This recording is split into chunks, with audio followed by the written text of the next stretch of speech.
कहानी की शुरुआत में बोट के ऊपर एक आदमी को दिखाया जाता है जो बहुत घबराया हुआ है। ये एक पोचर है। पोचर उन्हें कहा जाता है जो गैर कानूनी तरीकों से जानवरों का शिकार करते हैं। इस पोचर की तरफ एक अनजान चीज बढ़ रही होती है जिससे डरकर ये बोट के पोल के ऊपर चढ़ जाता है और इससे पहले कि वो अनजान क्रिएचर इस पर हमला करता, ये खुद को गोली मार देता है। वहीं दूसरी तरफ एक बोट को दिखाया जाता है जिसमें 7 लोग लगातार अमेज़न के जंगलों की तरफ बढ़ रहे होते हैं। ये लोग यहाँ पर रहने वाले आदिवासियों के ऊपर एक डॉक्यूमेंट्री बनाना चाहते हैं। इन आदिवासियों को कहा जाता है श्री सामास। अब जब ये लगातार आगे बढ़ रहे होते हैं तभी बहुत तेज बारिश शुरू हो जाती है और तभी ये देखते हैं कि वहाँ पर एक आदमी इनसे मदद के लिए इन्हें आवाज लगा रहा है। वो कहता है कि मेरी बोट झाड़ियों में फंस गई है। ये उस आदमी को अपनी बोट पर ले आते हैं। इस आदमी का नाम पोल होता है। ये पोल को बताते हैं कि हम जंगलों के अंदर जा रहे हैं, तुम्हें किसी और का इंतजार करना चाहिए। पोल कहता है कि अंदर मैं कुछ गांव वालों को जानता हूँ, मैं उन्हें यहाँ बुलाकर अपनी बोट रिपेयर करवा लूंगा। बारिश खत्म होने के बाद पोल इन्हें बताता है कि पहले वो चर्च में पादरी था, पर अब वो इन घने जंगलों में चिड़ियाघरों के लिए और दूसरे लोगों के लिए जानवरों को पकड़ता है। यहाँ पर प्रोफेसर स्टीव जो कि एक एंथ्रोपोलॉजिस्ट है, वो पोल को बताते हैं कि हम यहाँ पर रहने वाले आदिवासी जिन्हें श्री सामास कहा जाता है उन पर डॉक्यूमेंट्री बनाने के लिए आए हैं। पोल कहता है कि मैं उनसे मिल चुका हूँ, उन्हें ढूंढना इतना आसान नहीं है, पर मैं इसमें तुम्हारी मदद कर सकता हूँ। अब इसी सफर में आगे बढ़ते हुए इन्हें एनाकोंडा की एक मूर्ति दिखती है जो एक आदमी को निगल रहा होता है। पोल इन्हें बताता है कि श्री सामा आदिवासी एनाकोंडा को अपना देवता मानते हैं। उनका मानना है कि एनाकोंडा उनकी रक्षा करता है। कहा जाता है कि श्री सामा आदिवासियों तक पहुँचने के लिए एक झील को पार करना पड़ता है जो पूरी तरह से सांपों से भरी हुई है। वो ये भी बताता है कि पहले श्री सामा आदिवासी यहीं पर थे, पर बाढ़ की वजह से वो इस जगह को छोड़कर चले गए। पोल इन्हें बताता है कि हमें किस तरफ जाना चाहिए, पर प्रोफेसर स्टीव उसकी बात नहीं मानते। वो कहते हैं कि हमें ऊंचे इलाके की तरफ जाना चाहिए, यहाँ पर पानी भरा है, इसका मतलब आदिवासी अपनी जान बचाने के लिए ऊंचे इलाकों की तरफ गए होंगे। इस बात से पोल को गुस्सा आता है और वो कहता है कि मैं अगले पड़ाव पर उतर जाऊंगा। रात को जब इनकी बोट एक जगह पर रुकी होती है तो इन्हीं में से एक कपल जिनका नाम गैरी और डेनिस है, वो जंगल में जंगल की आवाजों को रिकॉर्ड करने के लिए निकल पड़ते हैं। पर तभी वो देखते हैं कि उनकी तरफ कुछ आ रहा है। वो दोनों भागना शुरू कर देते हैं और कुछ ही दूर पर पोल इनके सामने खड़ा होता है जो इनकी तरफ गोली चलाता है। गोली की आवाज सुनकर बोट में सब डर जाते हैं और जब वो बाहर आते हैं तो वो देखते हैं कि पोल के हाथ में जंगली सुअर है जिसे उसने गोली से मारा होता है। उसके साथ गैरी और डेनिस भी होते हैं। पोल जो पिछले पड़ाव पर उतर गया था, अब एक बार फिर से वो इन्हीं की बोट में आ चुका है। अगली सुबह जब ये नदी से होते हुए आगे बढ़ते हैं तो इनके सामने बहुत सारे सूखे पेड़ आते हैं जिस वजह से इनकी बोट की रस्सी नीचे कहीं फंस जाती है। प्रोफेसर स्टीवन रस्सी को छुड़ाने के लिए नीचे जाते हैं और जब वो ऐसा कर रहे होते हैं तो उनके ऑक्सीजन रेगुलेटर के अंदर से कोई कीड़ा उनके गले के अंदर चला जाता है जिससे उन्हें सांस लेने में तकलीफ होने लगती है। स्टीवन को किसी तरह से बोट के ऊपर लाते हैं और वो देखते हैं कि उनके मुंह के अंदर एक कीड़ा है। वो कीड़ा तो निकाल देते हैं लेकिन सूजन की वजह से अभी भी वो सांस नहीं ले पा रहे होते हैं। इसलिए पोल उसके गले में चीरा लगाकर एक पाइप डाल देता है जिससे उसकी सांस वापस आ जाती है। लेकिन अब उन्हें स्टीवन को जल्द से जल्द हॉस्पिटल ले जाना होगा, इसीलिए वापस जाना चाहते हैं। पोल इन्हें कहता है कि हमें उसी रास्ते से जाना चाहिए जिस रास्ते से मैंने तुम्हें कल जाने के लिए कहा था, क्योंकि वो एक शॉर्टकट है। अब ना चाहते हुए भी इन सबको पोल की बात माननी पड़ती है और जब ये सब उस रास्ते से आगे बढ़ते हैं तो ये देखते हैं कि वो रास्ता आगे लकड़ियों से पूरी तरह से बंद है। पोल के पास डायनामाइट भी होता है। वो कहता है कि हमें इस रास्ते को उड़ाना होगा, पर दूसरे लोग ऐसा नहीं करना चाहते हैं। वो कहते हैं कि अगर रास्ता बंद किया है तो किसी वजह से ही किया होगा। पोल कहता है कि अगर हम दूसरे रास्ते से वापस गए तो हमें 2 दिन और ज्यादा लगेंगे, इसीलिए सबको पोल की बात एक बार फिर से माननी पड़ती है। ये उस लकड़ी के बांध को डायनामाइट से उड़ा देते हैं और जैसे ही ब्लास्ट होता है चारों तरफ सांप बिखर जाते हैं। साथ ही इनकी बोट में जो पेट्रोल के टैंक्स होते हैं वो भी पानी में गिर जाते हैं। अब ये अपनी बोट से सांप हटाकर आगे बढ़ते हैं और कुछ दूर जाने के बाद इन्हें एक खराब बोट दिखती है। पोल कहता है कि उस बोट से हम पेट्रोल ला सकते हैं। पोल के साथ डेनी और मेटियो जो कि बोट का ड्राइवर है, वो दोनों भी जाते हैं और जब पोल बोट के अंदर जाता है तो वहाँ पर अखबार की कटिंग होती है जिसमें पोल के साथ दो और लोग होते हैं जिन्होंने एनाकोंडा पकड़ा होता है, और इन दोनों में एक वो होता है जो इस कहानी की शुरुआत में बोट में था,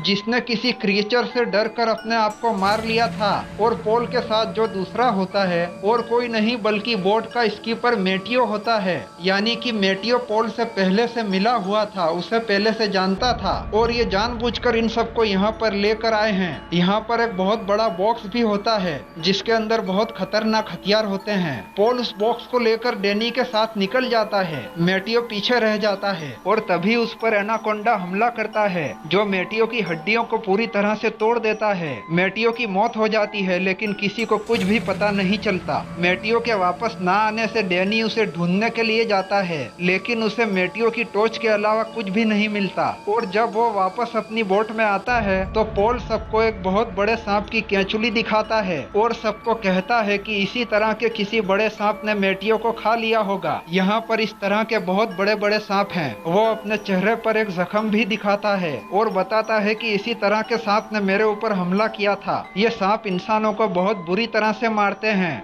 सबसे पहले ये उन्हें जकड़ लेते हैं और इसके बाद उनकी हड्डियां पूरी तरह से तोड़ देते हैं, जिससे इंसान की मृत्यु हो जाती है। हमें जल्द से जल्द यहाँ से निकल जाना चाहिए। अब इस पूरे प्रोजेक्ट की जो हेड होती है, जिसका नाम टेरी है, जो यहाँ पर डॉक्यूमेंट्री बनाने के लिए आई है, वो कहती है कि हम पूरी रात यहाँ पर इंतजार करेंगे और सुबह तक भी मेटियो नहीं आया तो हम यहाँ से आगे बढ़ जाएंगे। रात को जब सब सो जाते हैं तो पॉल गेरी को कहता है कि अगर हम उस एनाकोंडा को पकड़ लें तो हमें $1 मिलियन मिलेंगे, और ये काम मैं अकेला नहीं कर सकता। अगली सुबह दिखाया जाता है कि मेटियो के ना आने पर ये यहाँ से आगे बढ़ जाते हैं, और तभी पॉल एक बंदर का शिकार करता है और सबसे कहता है कि ये एनाकोंडा के लिए चारा है। ये देखकर टेरी को गुस्सा आता है। वो उससे कहती है कि मेरी बोट पर ये सब कुछ नहीं चलेगा, और अब गेरी भी पैसों की लालच की वजह से पॉल के साथ मिल चुका होता है। वो सबको कहता है कि हमारा एक साथी जख्मी है, जिस काम के लिए, जिस डॉक्यूमेंट्री को बनाने के लिए हम यहाँ पर आए थे, अब हम वो नहीं बना सकते। क्यों ना हम पॉल की एनाकोंडा पकड़ने में मदद करें, ताकि जब वो एनाकोंडा पकड़े तो हम उसे रिकॉर्ड कर लें, और इसके बदले वो हमें यहाँ से बाहर भी निकाल देगा,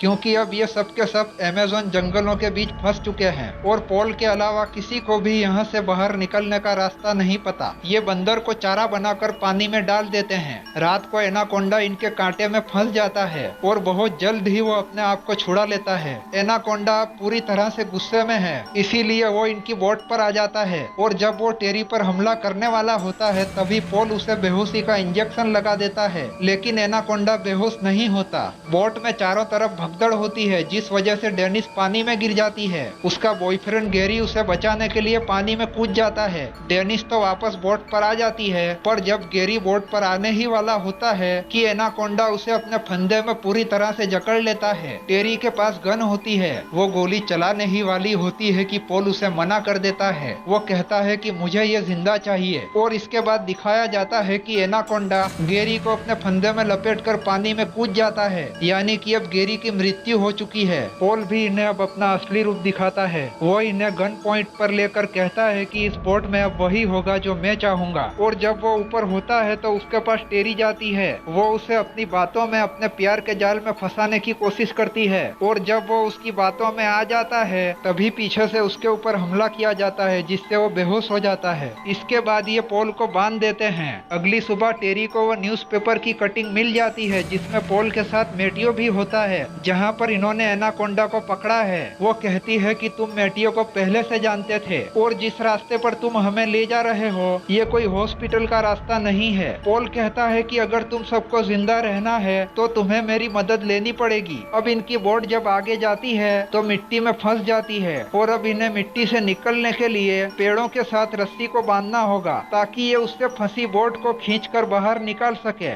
सब के सब पानी में चले जाते हैं, और अब बोट के ऊपर डेनिस होती है। डेनिस चाकू लेकर पॉल के पास जाती है ताकि वो पॉल को मारकर अपने बॉयफ्रेंड गेरी की मौत का बदला ले सके, पर इससे पहले वो उसे चाकू से मारती पॉल उसे अपने अपने पैरों में फंसाकर मार देता है और उसकी बॉडी को पानी में फेंक देता है। पॉल के पास अब चाकू है जिससे वो अपनी रस्सी काटना शुरू करता है। वहीं पानी में दिखाया जाता है जहाँ पर डैनी को पता चल जाता है कि एनाकोंडा उन्हीं की तरफ आ रहा है। ये सब के सब बोट की तरफ भागते हैं। डैनी और टेरी तो बोट में आ जाते हैं पर इनका तीसरा साथी वहीं फंस जाता है जो एनाकोंडा से अपनी जान बचाने के लिए चट्टानों पर चढ़ रहा होता है। वहीं बोट पर दिखाया जाता है जहां पॉल अपने आप को खोल लेता है और इसके बाद वो डैनी पर हमला कर देता है। टेरी और डैनी पॉल का सामना करते हैं। वहीं इनका वो साथी जो चट्टानों के ऊपर चढ़ा होता है, एनाकोंडा उसके सामने आ जाता है। वो अपनी जान बचाने के लिए चट्टान से कूदता है पर इससे पहले कि वो पानी तक पहुंचता, एनाकोंडा उसे हवा में ही पकड़ लेता है और अपने फंदे में लपेटकर उसे भी मार देता है। और एनाकोंडा जिस पेड़ पर लटका होता है वो पेड़ भी अब नीचे इनकी बोट के ऊपर गिर जाता है, जिस वजह से एक बार फिर से टेरी और डैनी पानी में कूद जाते हैं। टेरी तो एक बार फिर से ऊपर आ जाती है लेकिन डैनी अभी भी पानी में होता है और इससे पहले कि वो बोट के ऊपर आता, एनाकोंडा उसे पकड़ लेता है। पर तभी टेरी उस पर गन से कई फायर करती है जिससे एनाकोंडा मर जाता है। और अब डैनी को वो ऊपर खींचने ही वाली होती है कि पीछे से पॉल आकर उसे गिरा देता है। पॉल उसकी गन छीन लेता है और उससे कहता है कि तुमने मेरे $1 मिलियन के सांप को मार दिया। और अब वो उसी गन से डैनी को मारने ही वाला होता है कि तभी पीछे से प्रोफेसर स्टीवन, जिनके गले में कीड़ा चला गया था, वो पॉल को बेहोशी का इंजेक्शन लगा देते हैं। डैनी अपनी एल्बो से उसके चेहरे पर हिट करता है जिससे पॉल पानी में गिर जाता है पर वो देखता है कि इंजेक्शन पॉल की बॉडी से निकल गया होता है। अब ये अपनी बोट निकाल कर यहाँ से आगे बढ़ते हैं और तभी इन्हें एक टूटी फूटी बिल्डिंग दिखती है। इन्हें पेट्रोल की जरूरत है, इसीलिए टेरी और डैनी उसके अंदर जाते हैं जहाँ पर उन्हें पेट्रोल के बड़े बड़े टैंक मिलते हैं। पर इससे पहले कि पेट्रोल को अपनी बोट पर लाते, पॉल इन पर पीछे से हमला करता है और जब इनकी आंख खुलती है तो ये देखते हैं कि इन दोनों को पॉल ने बांधा हुआ है। वो इनके ऊपर जानवर का खून फेंकता है ताकि एनाकोंडा खून की स्मेल से इनकी तरफ अट्रैक्ट हो। और जब एनाकोंडा इनकी तरफ बढ़ेगा वहीं पर उसने एक जाल बिछा रखा होता है जिस जाल में वो एनाकोंडा को फंसा लेगा। और होता भी ऐसा ही है। कुछ ही देर बाद इनके सामने एनाकोंडा आता है। पॉल इन तीनों को एक ही जाल में कैद कर लेता है। इसके बाद वो अपनी गन से एनाकोंडा को बेहोश करने की कोशिश भी करता है पर इसमें वो कामयाब नहीं हो पाता। एनाकोंडा जाल से छूट जाता है और वो इन दोनों को छोड़कर पॉल का पीछा करना शुरू करता है। पॉल एनाकोंडा से भाग नहीं पाता। एनाकोंडा उसे अपने फंदे में जकड़ लेता है और इसके बाद वो उसे जिंदा ही निगल जाता है। इसके बाद एनाकोंडा टेरी के पीछे जाता है। टेरी एक कमरे में छुप जाती है। वो देखती है कि वहाँ पर एनाकोंडा के बहुत सारे बच्चे होते हैं, यानी कि एक तरह से ये एनाकोंडा का घोंसला है। अब एक बार फिर से एनाकोंडा टेरी तक पहुँच जाता है। वो अपने अंदर से पॉल को उगल देता है क्योंकि वो उसको खाने के बाद टेरी का पीछा नहीं कर पा रहा होता। टेरी भागकर नीचे चली जाती है जहाँ पर डैनी होता है। डैनी टेरी से कहता है कि मैं चिमनी के ऊपर जाता हूँ ताकि नीचे जो ऑयल टैंक्स है तुम उन्हें ब्लास्ट कर दो। टेरी कहती है कि तुम जख्मी हो, ऊपर मैं जाती हूँ। टेरी अब ऊपर चढ़ना शुरू कर देती है। एनाकोंडा उसका पीछा करता है और तभी डैनी एक कुदाल से उसकी पूंछ पर हमला करता है जिससे वो वहीं अटक जाता है। इसके बाद वहाँ पर ऑयल के जितने भी ड्रम्स होते हैं वो सबके सब ड्रम्स को गिराकर उनमें आग लगा देता है। वहीं टेरी भी पानी में कूद जाती है और तभी चिमनी में एक ब्लास्ट होता है जिससे एनाकोंडा पूरी तरह से जलना शुरू हो जाता है। पर अभी भी वो पानी में टेरी का पीछा कर रहा होता है और इससे पहले कि वो टेरी तक पहुंचता, डैनी उसे ऊपर खींच लेता है और अगले ही पल जलता हुआ एनाकोंडा पानी में समा जाता है। ये समझ जाते हैं कि उसकी मौत हो गई, लेकिन एनाकोंडा अभी भी जिंदा होता है। वो एक बार फिर से इनके ऊपर हमला करता है। डैनी अपनी कुल्हाड़ी से उसके सिर पर कई बार वार करता है जिससे उसकी मौत हो जाती है। और अब ये 3 बच्चे हैं, टेरी, डैनी और प्रोफेसर स्टीवन। ये जब यहाँ से आगे जाते हैं तभी इन्हें नाव में वो आदिवासी दिखते हैं जिन्हें श्रीसम कहा जाता है, जिनके ऊपर डॉक्यूमेंट्री बनाने के लिए ये सब यहाँ पर आए थे। और पॉल की बात वो सच थी जो उसने कही थी कि एक ऐसी नदी पार करने के बाद जहाँ पर सांप ही सांप हैं, इन्हें वो आदिवासी मिलेंगे। और अब ये उनके ऊपर डॉक्यूमेंट्री बनाना शुरू करते हैं। इसी के साथ ये कहानी, ये फिल्म यहीं पर खत्म हो जाती है।